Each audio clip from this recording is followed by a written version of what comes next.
The Battle of Montes Claros was fought on the 17th of June 1665, near Vila Viçosa, between Spanish and Portuguese as the last battle in the Portuguese Restoration War. It was a great Portuguese victory and is considered as one of the most important battles in the country's history. Prelude. The Spanish were determined to end Portuguese independence. The Marquis of Carracena had planned to march to occupy Lisbon, taking first Vila Viçosa, followed by Setúbal. The Portuguese were prepared and had foreseen such an attack.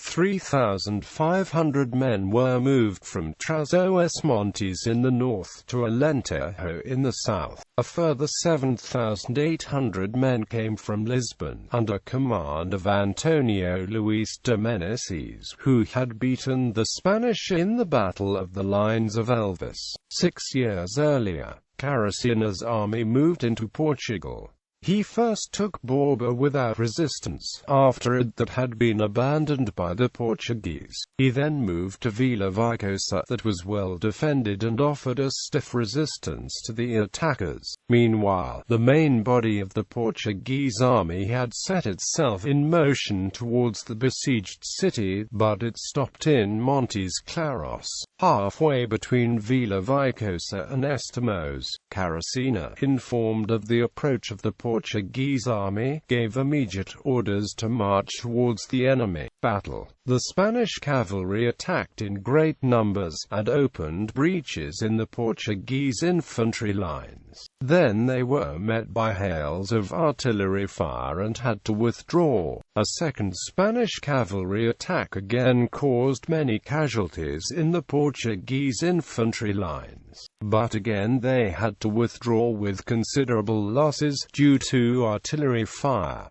The battle raged on and the fighting was extremely intense. The Count of Murtala, commander of the British contingent and military advisor, had his horse shot from underneath him. The Spanish had placed all the hopes on the cavalry charges and started to lose hope. After 7 hours of fighting, the Portuguese launched a counterattack. The Spanish army started to fall apart and fled in disorder towards Badajoz, leaving behind all their artillery and many dead, wounded and prisoners, the latter being 8 generals. Aftermath. This battle definitively secured the Portuguese independence from Spain. The Spanish did not attempt another invasion, and signed the Treaty of Lisbon 3 years later, recognizing Portugal's new ruling dynasty, the House of Braganza.